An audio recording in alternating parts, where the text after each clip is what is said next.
Hey guys, welcome back to my channel. I have a lovely guest sitting here on my left. This is my friend Khanh. Khanh, say hi to everybody. Hi everyone. Khanh is such a wonderful friend, and we are both blind. And yeah, are you blind?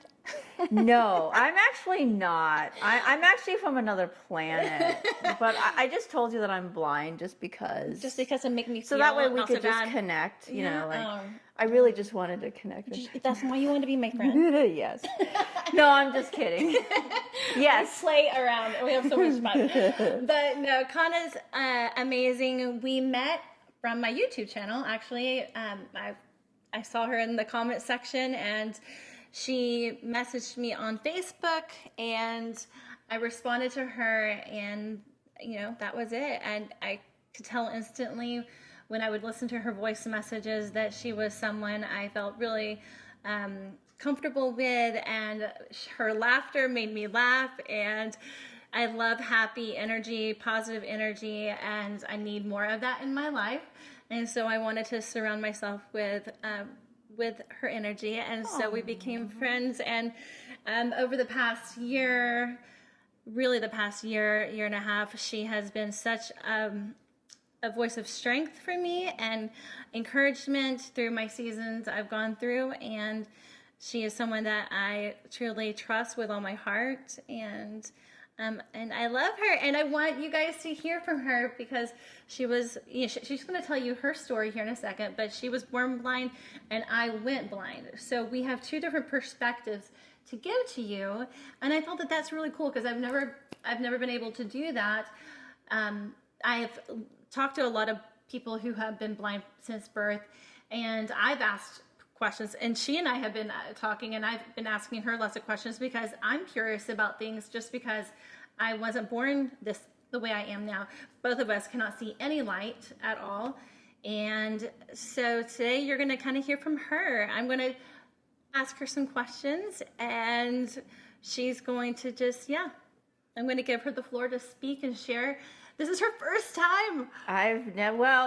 This is, I hope I do your channel justice. You are great. Just be your normal, silly, great self. And she's so intelligent. Oh my gosh. And she's amazing. So are you. But she's amazing with well, we're both good with technology, but you're in our own different ways. In different ways, yeah. Just phenomenal. So Khanh, and she has, her guide dog is right at our feet here. And I'll let her tell you about him. And but she is pretty cool. So Khanh, here you go. Tell everybody a little bit about yourself and where you came from, your life, your journey, and we'll go from there. Sure. Well, thank you. It's a great honor to be a guest on your channel. I've never done anything like this before, although I have done a lot of public speaking. So as Joy said, I am completely blind. I was born, my eye condition is called microphthalmia. I will spell that. It's microphthalmia.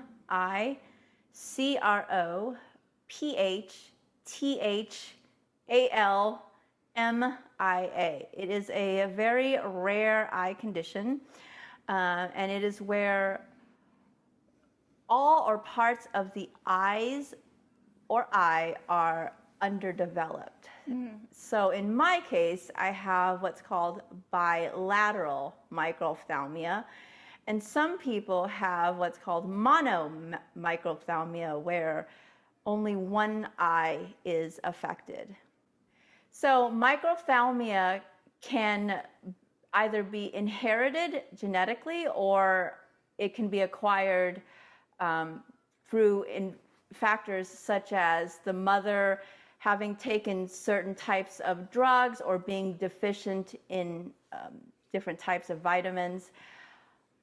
In my case, I inherited it on my father's side. So my father has monomicrophthalmia, and then he has a little bit of vision in one eye. And there are at least 6 of us on our side that are blind.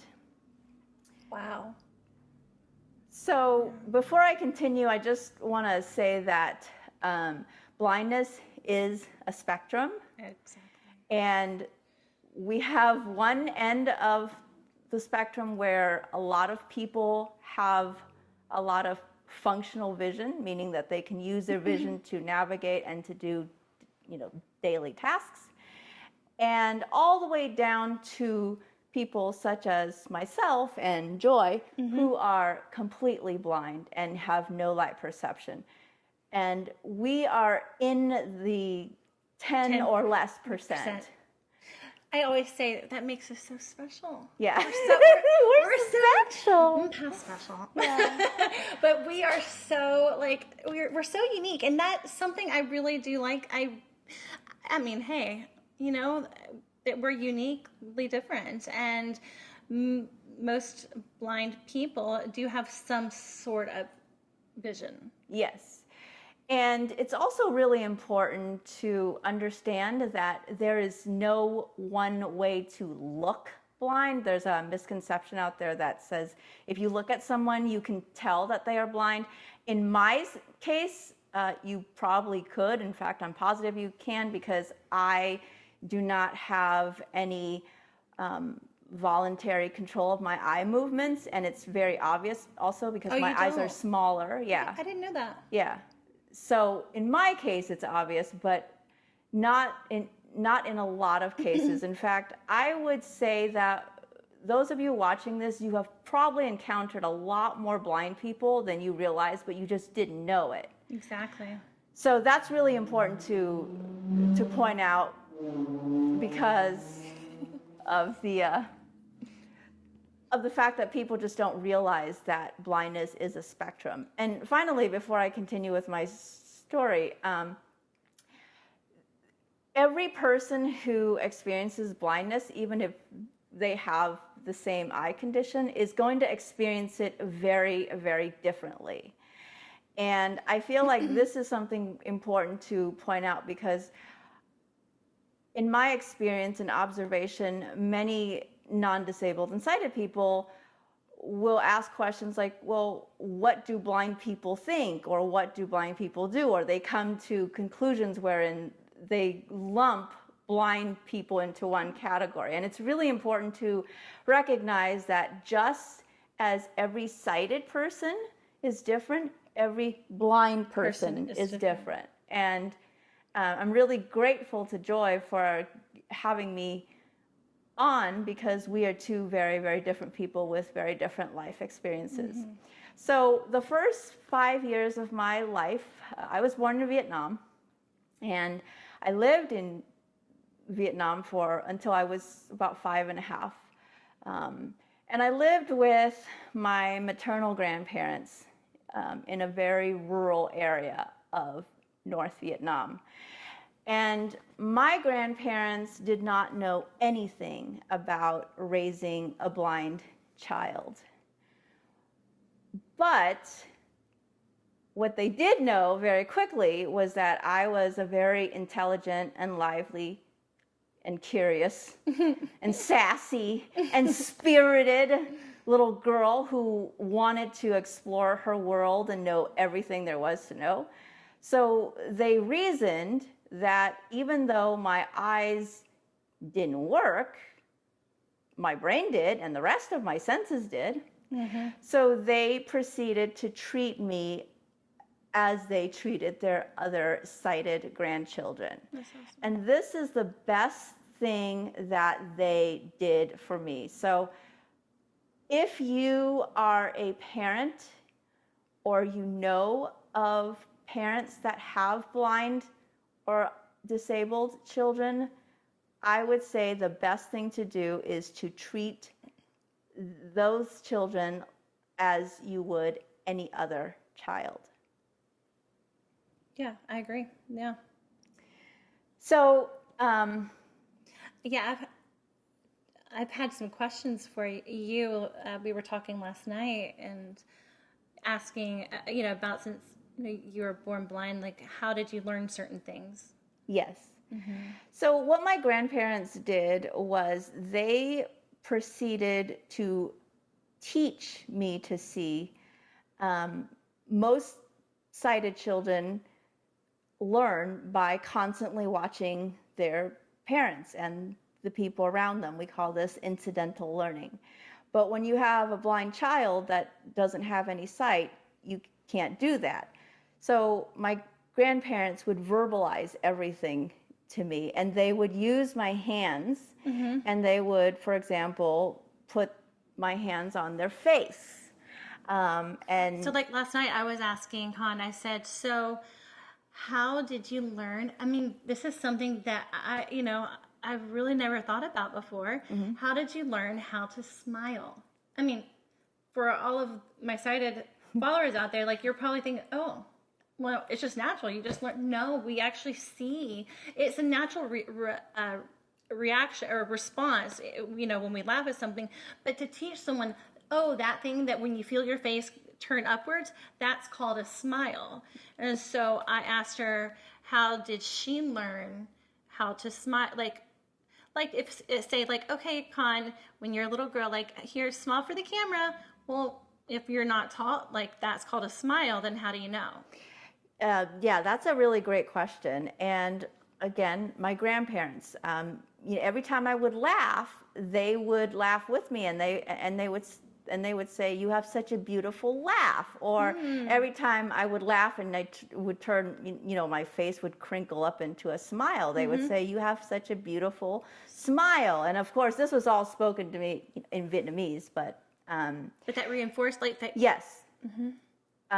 Having said that, though, there are many facial expressions that I understand intellectually, but I can't do voluntarily because I've not been taught. For Like example, I actually don't know how to voluntarily do a scowl. I know what it is in context, and but I can't, like if you ask me to frown voluntarily, I don't know how to do that. And it's not because I am unable to. It was just something that I never really learned and practiced consistently. And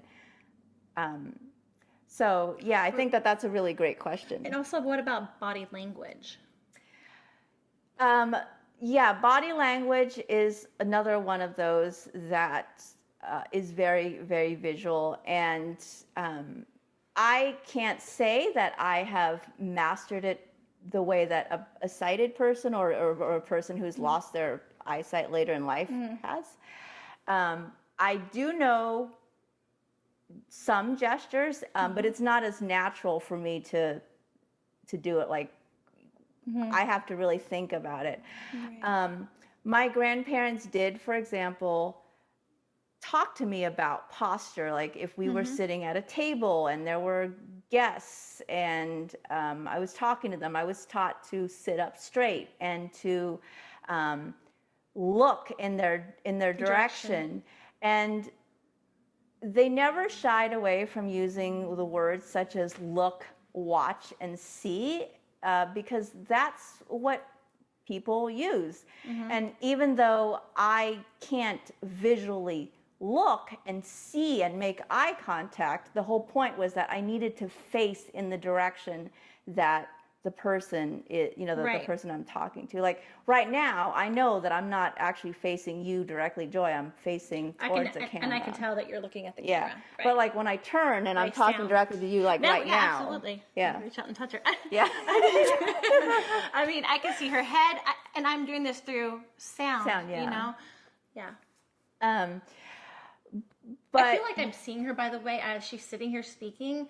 I'm not like looking into this black abyss. I'm not seeing her face, but I do see her outline of her body. Yeah. And I'm giving her the attention by looking in her direction. Because it would be very awkward if I'm just sitting here looking straight ahead at the camera when I'm not speaking. Right. Continue. And I learned more about body language and certain aspects of gesturing actually later in life when I came to the United States. So I immigrated and started my formal education at the age of 7 when I came to and lived in California.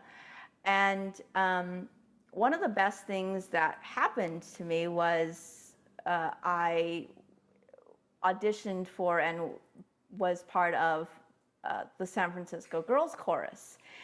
And while there, I was amongst a lot of sighted girls. I was the only blind chorister. And we, through our performances, we did a lot of, choreographic work. And so I learned more about that from being in the chorus. And I would say to parents of blind children, especially if you have blind children who don't have any functional vision, enroll your child in a performance class, a dance class, an acting class, and anything that encourages them to use their body and to be aware of themselves and of how sighted people act, because that's really the only way that they're going to learn. So from my perspective, a lot of you guys already know, but for those of you who are new and are hearing my story a little bit, I was partially blind for most of my life up until 14 and a half years ago when I lost my complete eyesight. So I was completely blind in my right eye from the age of 3, and I could see shapes and colors and movements within a couple of feet. So it was not a lot of eyesight in my left eye, but it was all I've ever known. And I lost my eyesight due to juvenile rheumatoid arthritis.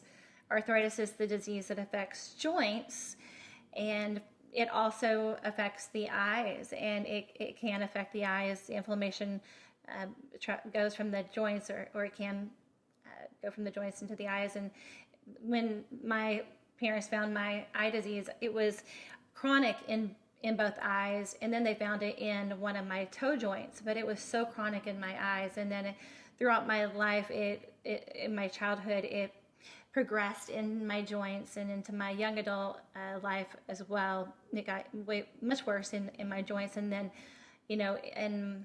when I turned 31 is when I went completely blind and lost everything from a retinal detachment that was caused from the years of scar tissue that had been built up inside the eye, and it just ripped the retina. And when they tried to repair the eye just could not heal, because it was just so tired and so sick from so many years of going through so much inflammation.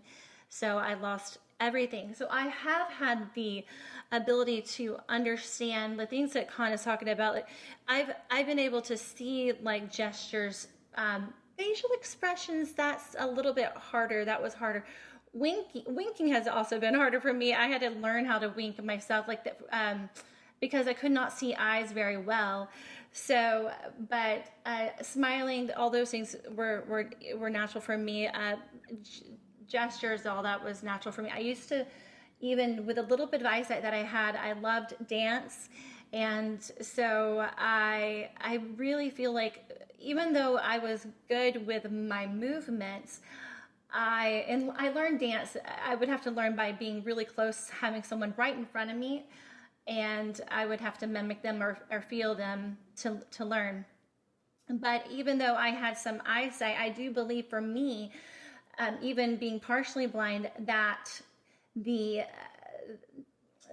dancing, the performing, I'm a singer, and I've sang all my life with my family and been on stage, and it has really given me that confidence and posture. And my mom, would always tell me, how to sit up straight and hold my shoulders back, and I still do it to this day. And that's really made a difference for me. Whenever I would speak with people, I would never be able to see their eyes, ever, when I would talk with someone. So even if they're right in front of me, but I learned to focus on their face, like just where their face was. I couldn't see their features, but I would focus on their voice. And then when I went completely blind, all of these, skills really still came, into play. And I continued with my posture. I have taught my daughters that posture is really important, even just, as a sighted, child. Like, it's so important to have good posture, because it really says a lot, about you, and people can indicate just visually. So even for blind children, parents with blind children, I would say to also teach your kids, like Khan was saying about posture. Posture really does make a difference, I think, in our world, and it says a lot about you and what you think about yourself. Because I'll slump and I'll just do like I'm slumping right now. I do I'll that slump too. right now, and I'll put my head down. Right, so like if I'm sitting like this, right, I'm slumped. I'm like, and I'll say, I used to tell Or you're looking down as you're talking. and I'm like talking, and I'll say to my girls, when they were little, and I'm like, what does this say about me? And they'll be like, oh, you look bored, or oh, you look insecure, or like, yeah, you don't look happy. And then all right, I'm going to transition into posture, and then I would pop up, and I would hold my shoulders back, hold my head higher, and then I'm like, what does this say about me? And they're like, that shows you look like a princess, and I'm like, well, like you look like you're confident, you're happy, you're present, you're engaged, and that makes a difference. So those tips can help all individuals, not just blind. And I think that a lot of parents, especially when they find out that their child is blind, whether it's very suddenly or it's gradually, they tend to have this attitude of, well, we don't really need to teach our blind child how to have appropriate posture, or how to gesture, or how to, do the social, have the social cues that many people, that most sighted people take for granted, and that is needed to fit in when you're in different environments. Okay, I have a question for you. Not to try to interrupt, but it pertains to this. So, like, yeah, like when, you said your grandparents, they're the ones who told you to look in the direction. They say that when you're speaking with someone to look in their direction? Yeah. They would teach you that? Yes. So initially what they would do is they would, when I was little, when I was very, very young, they would when I was turning to speak to them, and I had this tendency, and I think a lot of blind children do because they can't see, but I had a tendency to kind of hang my head down as I'm talking, and so my grandparents would take their hand and they would put it on my chin and lift my head up and point it towards the person that I was speaking to and say, look this way. And that's really important, and I don't feel like I can emphasize this enough. Use those words, look, see, watch. Just because Absolutely. Your children cannot see with their eyes, just because there's no information being sent to the brain from the eyes for processing, it doesn't mean that you need to stop using words like look, see, watch, because the rest of the world is not going to stop using those words, and it would be kind of weird, if you didn't use them. Here on my channel, in the comment section, here and there, I get comments where people will say something like look or watch or see, or, and then they'll be, or even in conversations with people I have, like, in a gathering, they'll be like, oh, I'm sorry, I said, oh, did you see that? Or look at that, oh, or watch out for your step. Watch out where you're going, oh, watch out. I'm like, oh, literally, seriously, we use the same language. So you don't have to change that. I think people also get so caught up in the fact that they think that it's the eyes that see, but really it's our brains, right? That process the information that is being sent to us from the eyes. So you can look at something that isn't familiar to you, and the first time you look at it, you don't know what it is, right? You're like, well, I'm looking at this thing, but I don't actually know what it is. So your brain has to understand and learn, and then it puts all of the associations together. So but I don't think many people realize that. They think they see everything with their eyes. And yes, your eyes send you signals but it's your brain that processes and interprets the information and the signals that are being sent to it? So for me, since I've had a little bit of eyesight in my left eye, my brain's never seen out of two eyes. So this eye, my right eye, is complete. Sorry, I'm completely blind in both, but it feels like more blind, even though I see no light. You put a flashlight. I've had that video on my channel where I'm trying the flashlight up to my eyes. And by the way, I wear prosthetics on my eyes, and I have my small eyes underneath them. So, but my right eye is completely blind in my brain. Does that make sense? My brain. Yes, because there's no it's not being sent any information because it has never understood it. Yes. Yeah. For me. And so my left eye is the eye that I've seen out of. So as I'm looking around in my living room here, looking at Khanh, I'm seeing her out of my left eye and nothing's coming out of my right. I used to like look and maybe I'm like, here's my nose. And then I'm like, here, I have an eye over here, but an eye over here, but what is on this other side of my face and of the area? Like I never see on this other side. My brain, and in my dreams, I see only out of my, oh, that's another people have asked me about dreaming, and you, we could talk about that.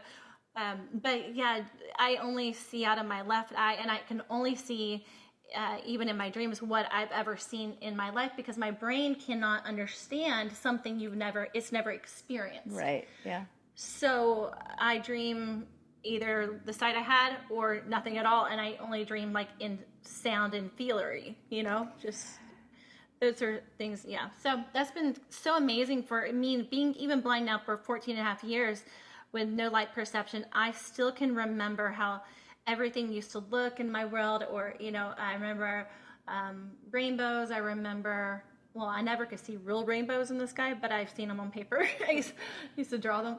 But I remember like the blue sky and the yellow golden sun and a sunset and how they fade from all the different colors. And, so I remember every color under the rainbow. I can tell every color and still see it just like that. I have on a red jumpsuit today, and it's lipstick red, and I remember lipstick red versus brick red versus,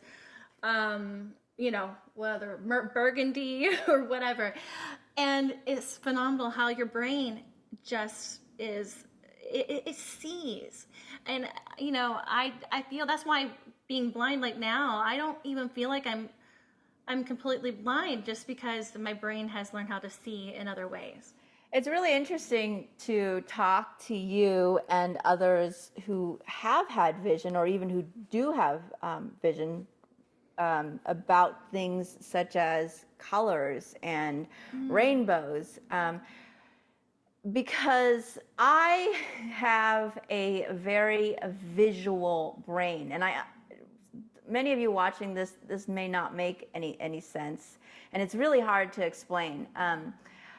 But I have never experienced colors, for example, in the way that you have, or most of your viewers have. However, my grandparents, bless them, did teach me to the best of their ability to see colors. And the way that they did that very early on was they would describe everything to me. So I learned to see colors and to understand them based on textures of things. I associate colors with experiences and sounds and moods.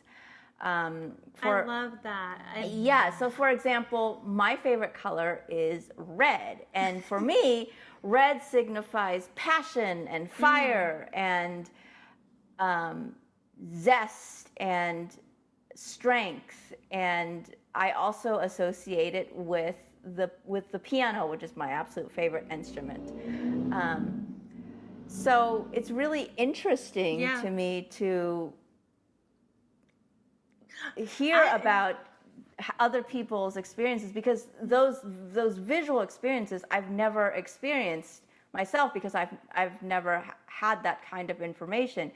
Yet the experiences that I do have with things such as colors are just as vivid and rich, but they're really hard for me to describe in words, which is why I'm obviously having a hard time describing them. I find it phenomenal that, and just, learning from people, individuals, friends like you who have never seen color. I find it very fascinating to hear how, because like you were saying earlier, every individual who's blind, even if they are the same blindness, the same disease or whatever, they are all going to interpret things and perceive things differently. So even someone else who's born completely blind and has no life perception, they might see things differently and experience things differently. Yes, and I think that point can't be emphasized enough. And I hope that viewers can take away the point that what I'm sharing with you as a congenitally blind person represents me. You could talk to another congenitally blind person and they might say, well, you know what, colors don't mean anything to me.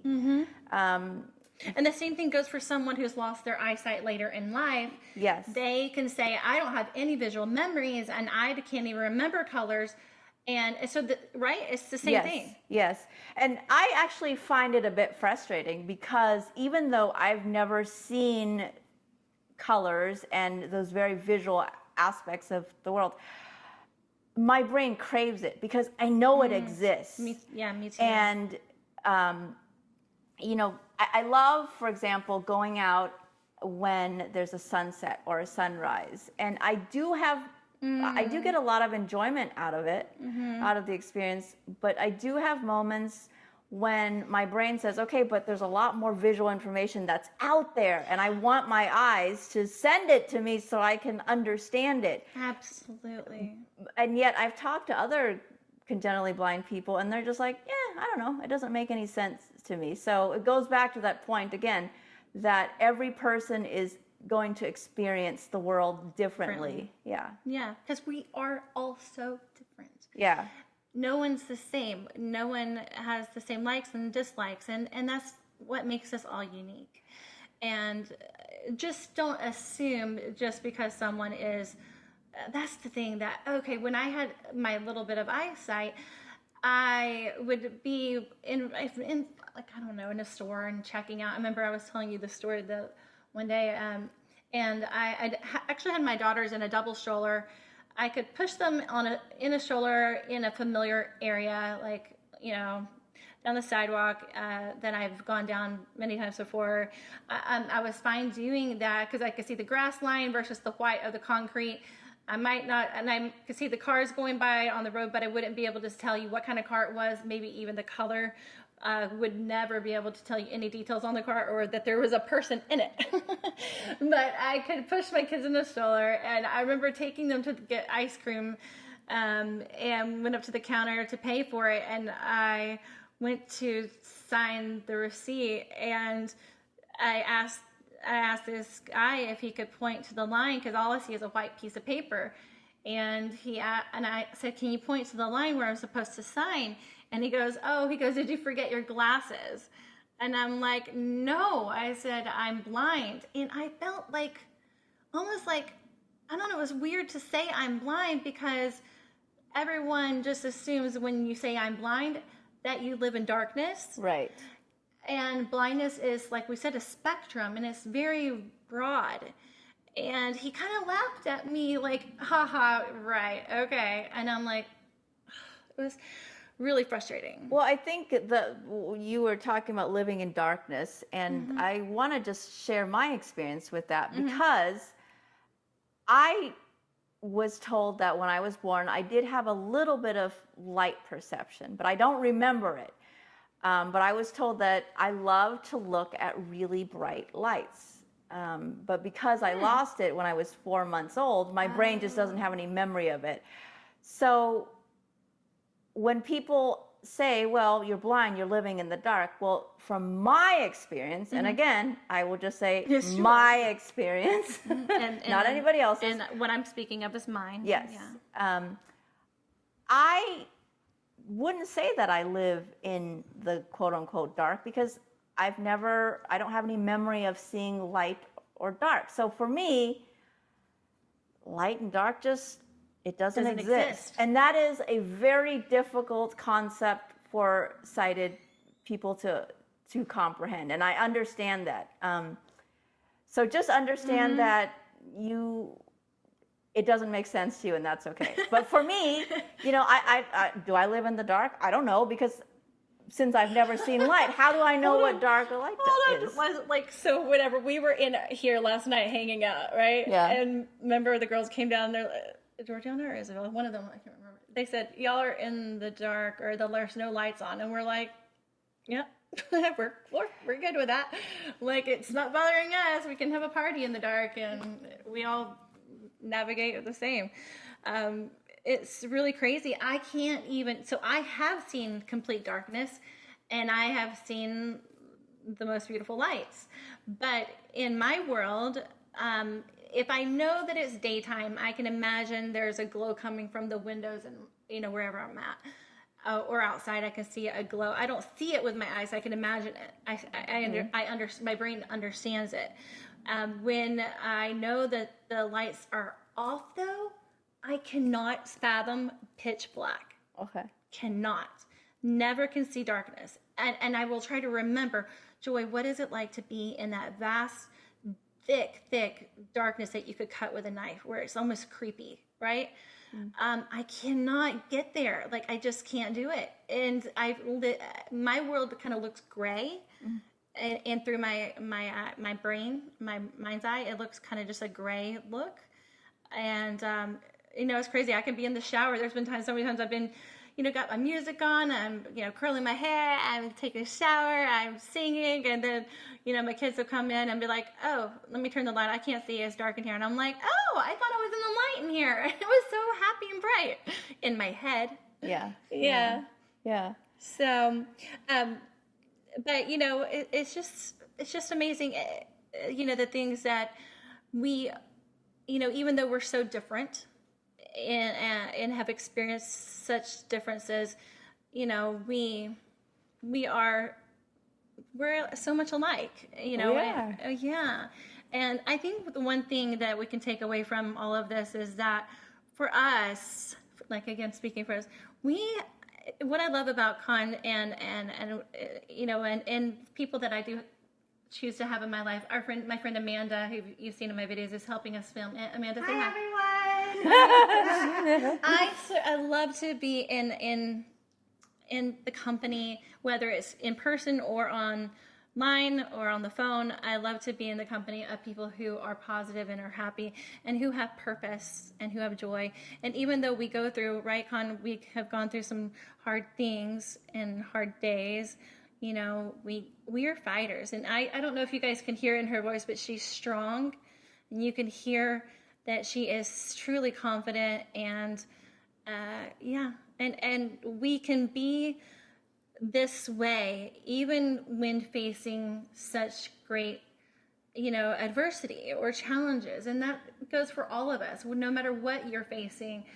We choose to see our world in a more positive light. And I think that if the world all was able to see differently, like through the eyes of our heart, through the eyes of joy, right, through the eyes of love, and I think it would be a more beautiful place. And I think it's really important that we have conversations like this, and it truly is, to educate.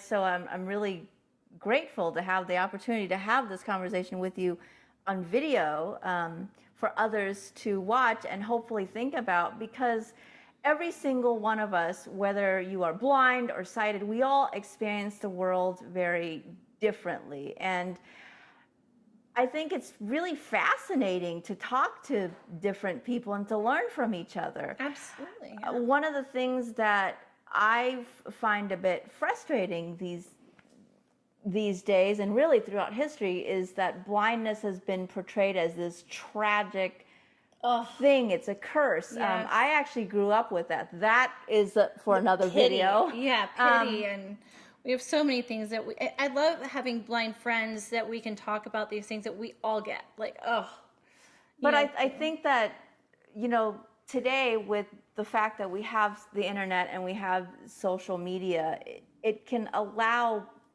people to connect with each other in ways that was never possible, and to have better representation of different types of disability, not only different types of disabilities, but different types of experiences from people within each disability. And I always find it hard, even though I have some empathy of where many sighted people are coming from, when there is the attitude of, well, that must be terrible that you can't see. And it's fine if this is your first time, you know, being, oops, my dog just popped up. We'll just get him to lie down. He wants to be on video. He wants to be on video. So for our blind viewers, what happened was he's the whole time we've been talking, he's been on the floor on leash, and just a couple seconds later, he just decided, I'm bored, so he just popped up, and he wants to talk or something, like he wants to be part of the show. Either that, or he's just saying that, you know, human, can you just stop talking because you're really boring. For me, when I was growing up with no social media, right, from most of my life until my 20, there was nothing out there for me to look at to, you know, gain like a different perspective about blindness, and I didn't have a role model to look up to. I was definitely in a sighted world. Yes. Everyone around me was sighted. I didn't know a single blind person or visually impaired person. No one. I was the only one in my school that had a visual impairment, that, you know, had to use technology and special things, that, you know, a cane. Like, I was the only one. And so I just felt always like isolated. And so I worked really hard to fight the blindness, to be sighted, because I thought that that's the only way I was going to be accepted in this world, was to be sighted. And I fought the cane, using the cane. I hated it. And I, you know, it was just so hard, because I didn't know that there was so much for us. And there was so much of a beautiful life that was possible.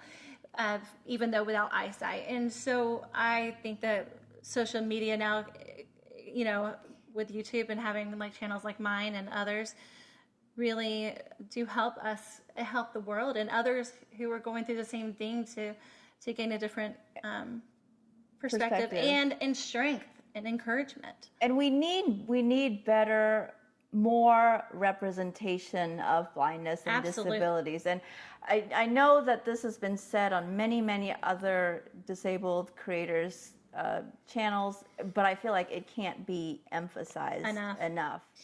That is so true, Con. And so on that note, we are going to end this, because we've been talking for a long time. We have so much to talk about, and we could be here for hours. We could continue this series in the future. Yes. Yeah.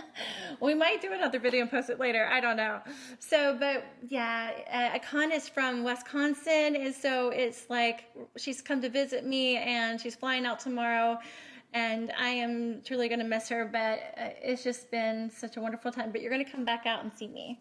We'll we're do more of this, shopping, and hopefully then I'll have my new guide dog by then, or here soon. So we have many. If we do more, we have many. I think there are many more great topics that we could talk about. And I love and that. it's great. Yeah. Yeah, I love it, because, you know, awareness, advocacy. Advocation. Advocation. Advocation. I created a new word. That's a new word. It's very, very important. It is so important. And so I encourage all of you who are watching to, you know, listen to what we've said, take anything that we've said and share it with your friends and family, and make it a good discussion. And the more we can share and educate, the better our world and brighter our world will be. And I just want to say too, that for those who are other people who are blind, who are watching this, just a gentle reminder that we are all on such a different journey. So if you are blind and you don't resonate with any of what either of us have shared in this video, that's okay. That is absolutely okay. We all take our own journeys, and we go at different paces. Yes. And so I always tell people, just because I have gained this perspective, like it didn't happen overnight. or the things I've learned. You learn from going through stuff. And, it's okay and to take it at your own pace and just see where your journey leads you. Yeah. And these are just our stories, and we're hoping in our perspectives, and we're hoping that something we share can resonate with you in some way and it can make a difference. So thank you guys though for watching. I'm freezing. I'm sorry, Bye. but yeah, anyway, I love you guys, and remember to subscribe and give us a comment. Khanh and I would love to hear from all of you and respond to you. Okay, have a wonderful, beautiful, blessed day. All right, ready? Bye.